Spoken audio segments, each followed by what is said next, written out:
Today on CityCast Denver, Nathan MacKinnon and the Colorado Avalanche are back on the ice for another run at the Stanley Cup. MacKinnon again, shoots, scores! The Nuggets are back on the court with reigning NBA MVP Nikola Jokic. Oh, what a pass! Thread the needle, baby! Nikola Jokic. And the Colorado Rapids are killing it this year. Made a short far post, Badgie! Badgie with a beauty! But I can't watch any of them on TV. Legally, anyway. So what gives? Today is Tuesday, November 9th, 2021. I'm Bree Davies, and this is CityCast Denver.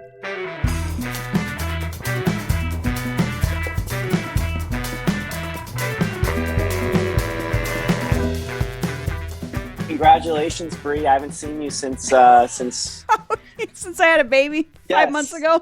I know. I see all the social posts, and I'm like, it seems. Jake Shapiro is a breaking news reporter with the Denver Post.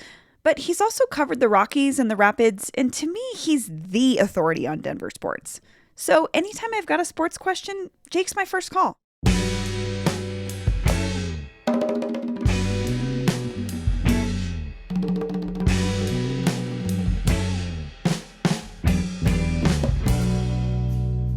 Jake Shapiro, welcome back to CityCast Denver. Oh, I'm thrilled to be on. I've been waiting to be on for so long. I love this show. Well, we're talking because I still can't watch the Nuggets games on TV. What is going on?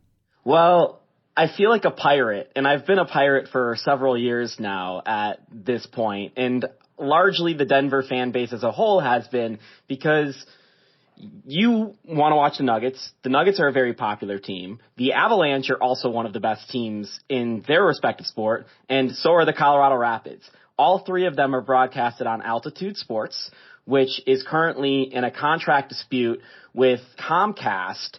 So essentially, for 3 years, Comcast and Altitude have been fighting back and forth over numbers of how much who gets of this pie, while the sports fans have been sitting here watching games on illegal websites, if we're all going to be honest. It's not like people just stopped watching. It's just a more frustrating experience.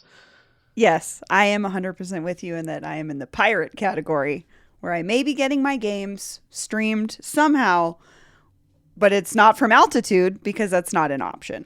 Right, and the way around this for most sports fans, if I was a Boston Celtics fan or if I was a Seattle Seahawks fan or whatever, it's really easy to watch games out of market now. You could just get ESPN Plus, or you could get NFL Plus or NHL.tv. Any of these websites, you can get out of market games. But within the market, so in Denver, you cannot watch these out of market telecasts because they're blocked out. So you have to watch Altitude. Well, 90% of people in Denver have Comcast, so you can't actually watch the Nuggets if you're just the normal Joe Schmo in Denver, because everyone has Comcast. And very few people have DirecTV or Dish, which I think right now it is on DirecTV, but it's been back and forth between Dish and not. And at one point, it actually wasn't on all three, because the contracts that Altitude had with DirecTV, Dish, and Comcast all expired at the same time about 3 years ago, which just took away their negotiation power and just showed kind of the negligence behind the situation when they made these deals initially, a decade ago or so. So my husband and I looked at getting the NBA League Pass to watch all the games, but like you're saying, we could watch the Celtics if we wanted, but once it's a Denver in our market game, we can't. We have to use, what is it, like you can use a VPN. A VPN. You can like sort of bypass it by getting this thing that says you're located somewhere else, so your internet service doesn't know where you are or whatever, and then you could. So you have to do all this, like, you have to like, it's wild to just watch your local sports teams. I don't know how illegal or non-legal it is, but it's shady nonetheless. Like, it feels wrong. Like, I just want to sit down and watch my team play. Instead, I've got, like, this whole rig. And at first, when I made this rig about 3 years ago, I was like, no big deal. This will just be the thing for, maybe a month. Now it's like I've got, like, 6 different HDMIs plugged into an old laptop with, like, a whole sound system set up. So we're going to go out of our way to watch these games, because the billionaires atop Comcast and Kroenke Sports Entertainment have not made it easy for us to access our team. What do the average fans of Denver do? Well, they simply just don't try. And I think that the Avs, as they have had one of the best runs in franchise history here the last 3 years, granted no cup, and they've won 2 cups in the past, and the Nuggets, as they build around the MVP of the NBA, the first MVP they've ever had, these teams have become invisible to a huge spectrum of their fan base. Luckily, they've gotten so good that now they're both getting about 15 to 20 games on national TV a year, which they don't get blacked out if they're on ESPN or, TNT. So those games feel like a blessing. It's like a celebration. It's like, I don't want to go anywhere tonight. The Nuggets are finally on TV and I don't have to deal with this lag. Well, you make a great point, too. I think, a lot of folks are moving to Denver. Maybe they're coming with their teams in mind that they have supported for a long time. There's even no way for them to get into our sports because they can't watch them here.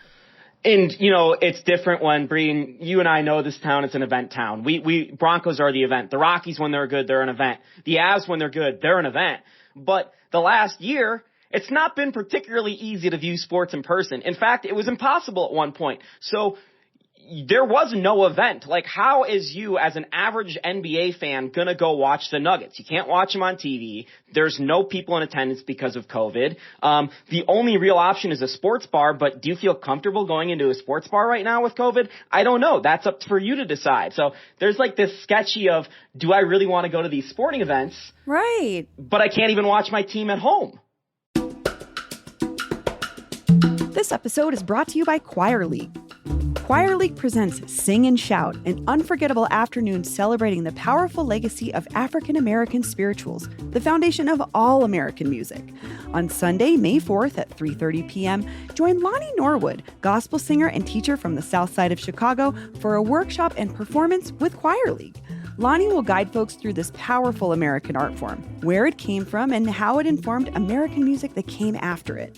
You can buy tickets now on Eventbrite and enjoy the show with Lonnie, but you can also join Choir League. The group meets weekly for practice at local breweries and distilleries. Singers can sign up for 6 to 8 week sessions, and there's always a performance at the end of each cycle. There's no audition to join and no experience necessary. Tickets for the May 4th show with Lonnie Norwood are on sale now at Eventbrite. Just check the link in our show notes. For more information on the program and joining the choir, visit choirleague.com or email info@choirleague.com. So, with these local sports contracts, with these TV contracts, is this something that's usual in other places? I mean, is this a unique situation in Denver? Well, right now, what's happening across sports, especially with regional sports networks, RSNs, which is what Altitude is. It's an RSN.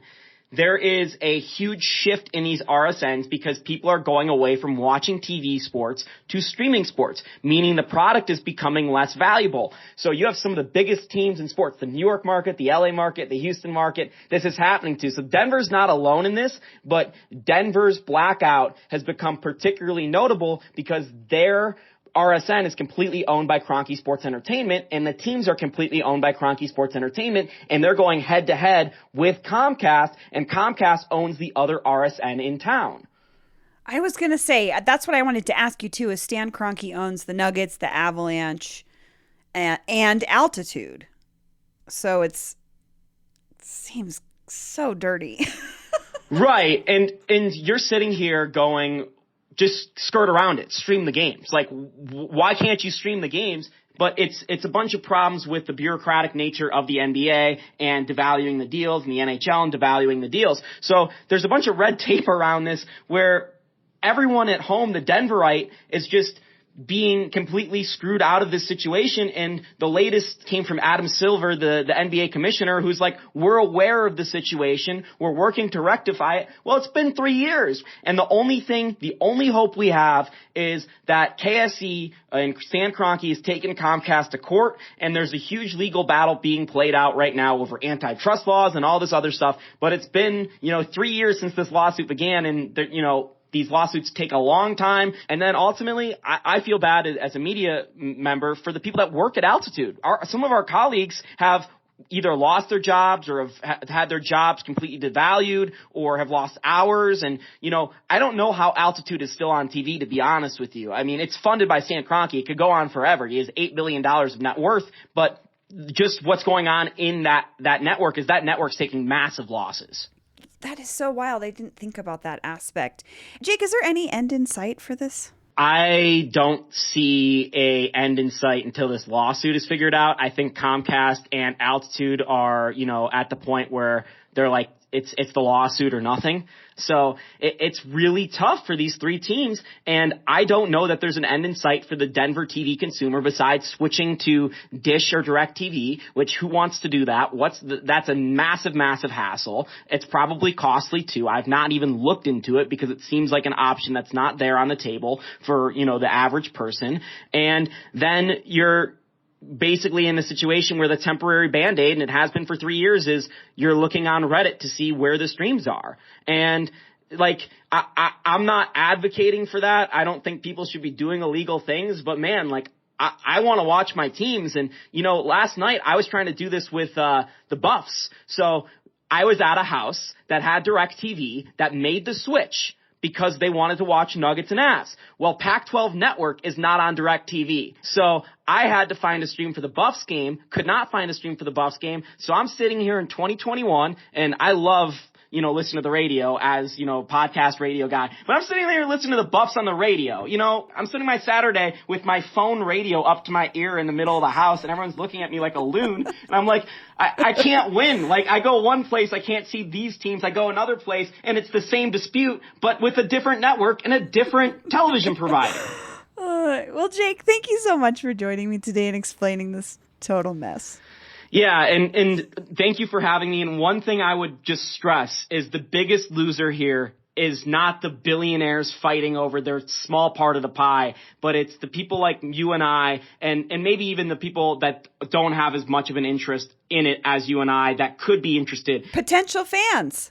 Yeah, the 8-year-old at home that got a Nikola Jokic jersey for Christmas that wants to watch the Nuggets that doesn't really know how to work the internet like that. That's a huge loss for the Nuggets, not having that fan, and that fan probably being a fan for life, because that's how I got into the Nuggets when they traded for Allen Iverson.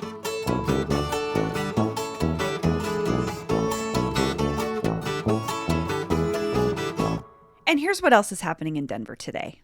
A scholarship program for families who were displaced from what is now Auraria campus has been extended indefinitely. Denverite reports that anyone related to someone who lived in the once thriving Auraria community from 1955 to 1973 can have free access to CU Denver, Metro State, and Community College of Denver classes and degree programs. All of them. And here's why that matters. The Auraria campus exists because Denver's Urban Renewal Authority displaced hundreds of mostly Hispanic and indigenous people of color from the area in the early 1970s. Their neighborhood was bulldozed and developed into the Auraria Higher Education Center campus that we see today. That's all for today here on CityCast Denver. I've got an assignment for you today. Go on Apple Podcasts, rate the show, and review it with one thing you love about CityCast Denver. And in exchange, we'll do more of it. Okay? Deal. We'll be back tomorrow morning with more news from around the city. Bye-bye.